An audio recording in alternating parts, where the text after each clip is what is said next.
Well, most of you know me from the sawmill, and you've seen probably a lot of my sawmill videos, but we actually do use some of the lumber that we saw.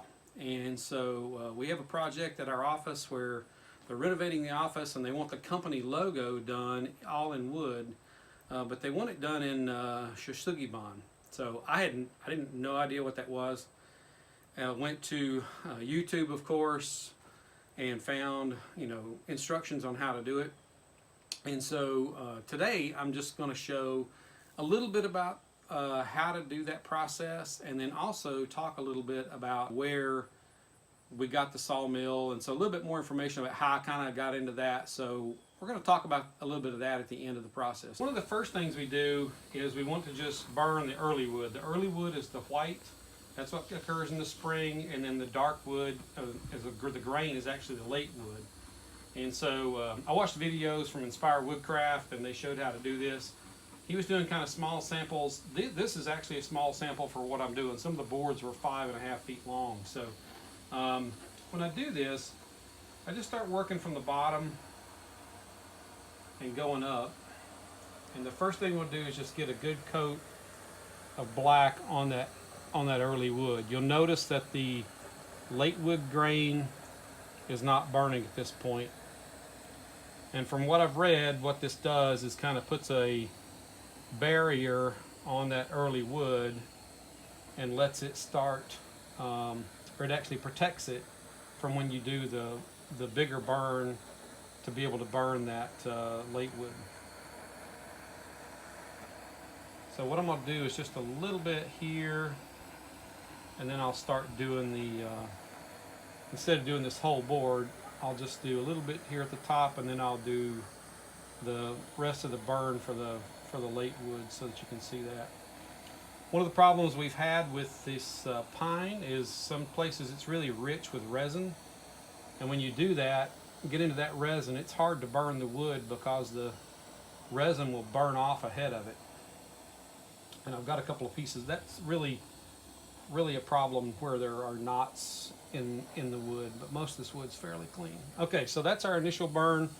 You can see it's kind of spotty where I didn't get consistent heat, but that's not a big deal. We're just trying to get a coating on there. So then we want to start doing the full burn, and I try to treat this like paint. You kind of watch it blacken, and then just follow it down, almost as though the heat was paint, and you're kind of just working your way down, making sure you get all that grain black, and maybe have to go up a little bit and pick some up if you see a white spot that lingered.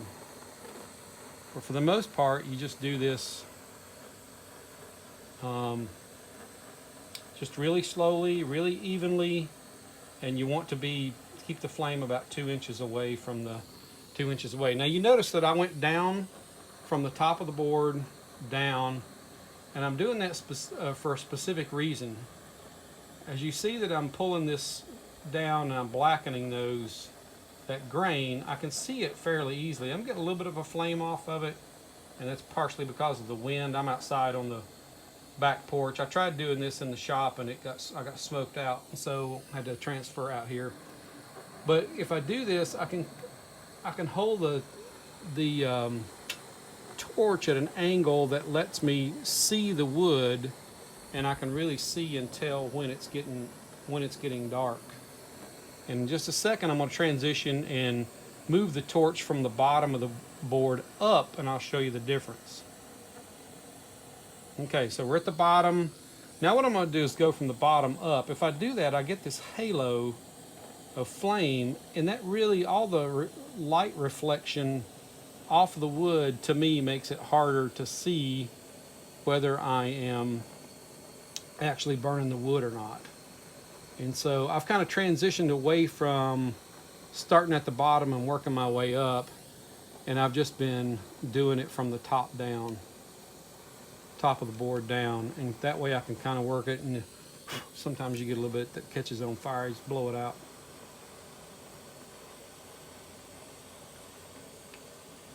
So, and if there is a big area of this late grain, I kind of work it as one piece.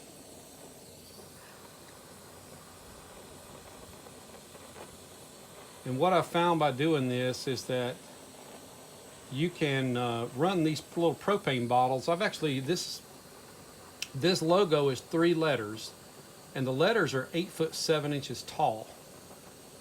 And so the first letter A is 34 boards. That's what I'm finishing now.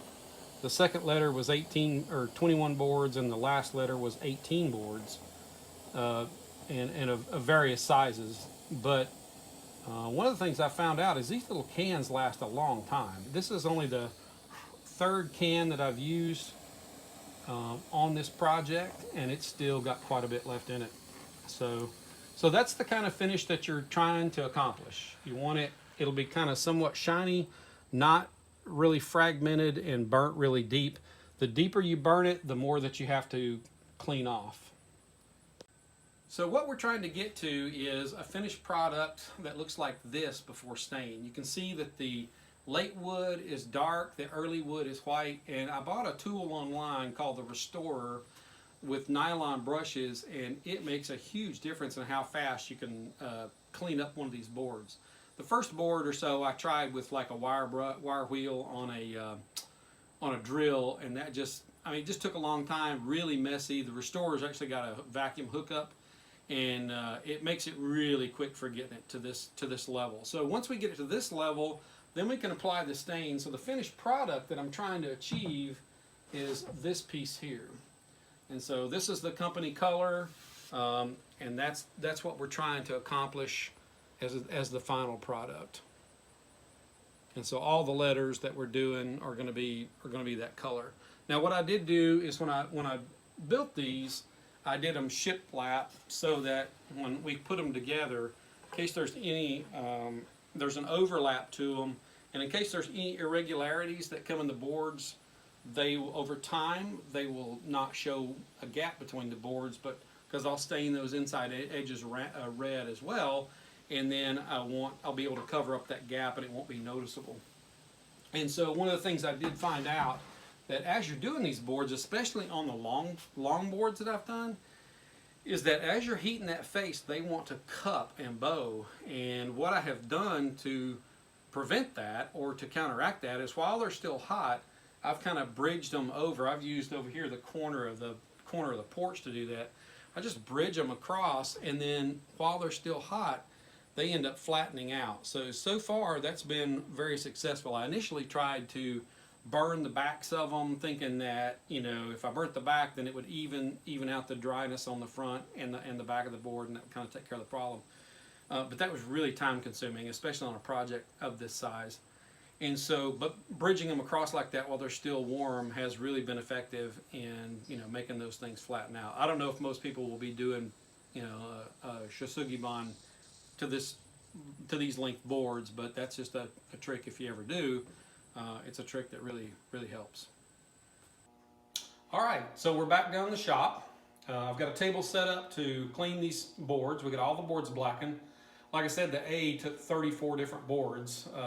That'll all make sense once you see it all put together on the wall. Once the video is all complete and we get it put together and installed, I'll show that. So now we have to, like I said, clean off all the char. It'll leave the early wood white, and it'll leave the dark wood still black. The tool that we got to do that with, that I bought, this was recommended by Inspire Woodcraft, and it's called the Restorer. And so handheld, it's got I've got a nylon brush with it that works great for cleaning off this, you know, cleaning everything off this. So, like I said earlier, nice feature is it's got a dust port on it, so I can push the vacuum hose up in there. Doesn't quite fit, I have to hold it in, but that's okay. And it keeps, you know, dust from getting all over the shop. This was a pretty messy job when I did it with a drill and the wire brush, but this thing works great to keep that all cleaned up.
All right, so that finishes those up.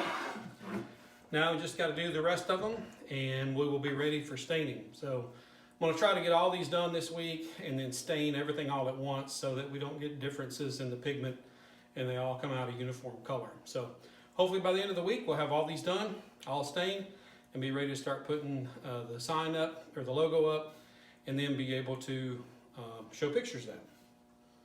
Once all the boards were complete, we laid them out all in order in the office, installed tack strips on the wall to be able to nail the boards to the wall, and then started assembling the eye that we had to cut around the countertops that were for the receptionist desk.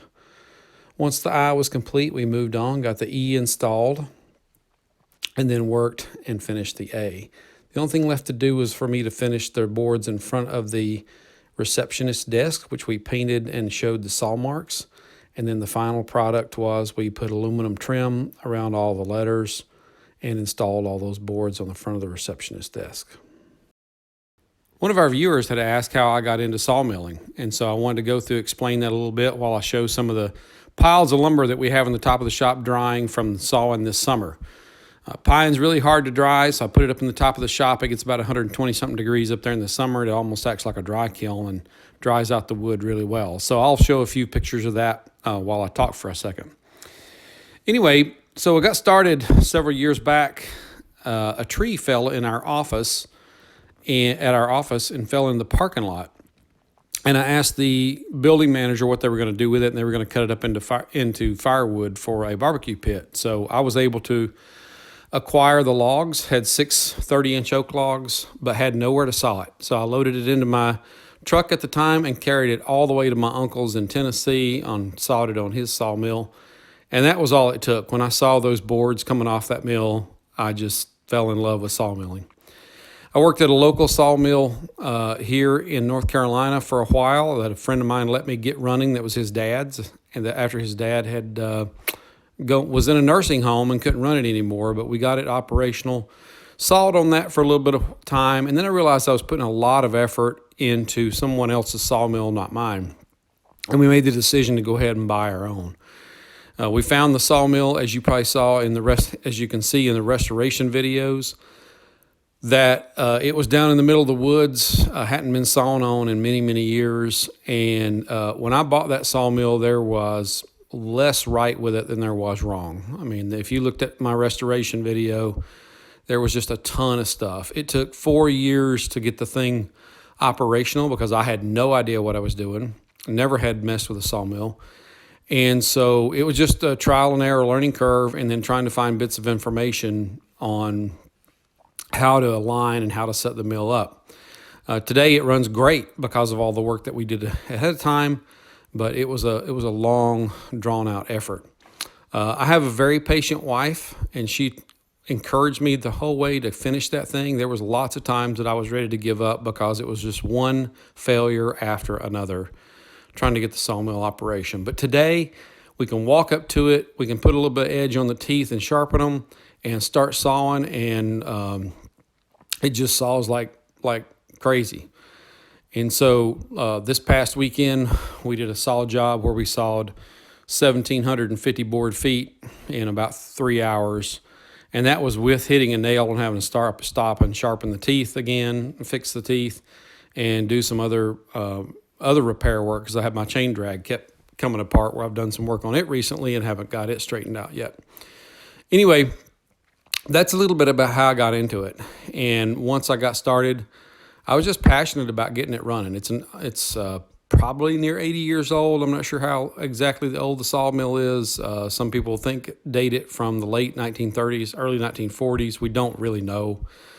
And so, but it's just, once I start doing something like that, I just enjoy doing it. And I put all my heart into it to get it going where it is today. And we just love sawing with it today. So hope you enjoyed the video of seeing actually what we produce from the sawmill once we've sawn the lumber, dried it, and so on. And I may do a video on how we dry it, because that's a very important process. If you don't dry the lumber correctly, you just won't get good product out of it. You won't be able to use it once it comes from the sawmill. So anyway, thanks for watching, and hope you guys enjoyed the video.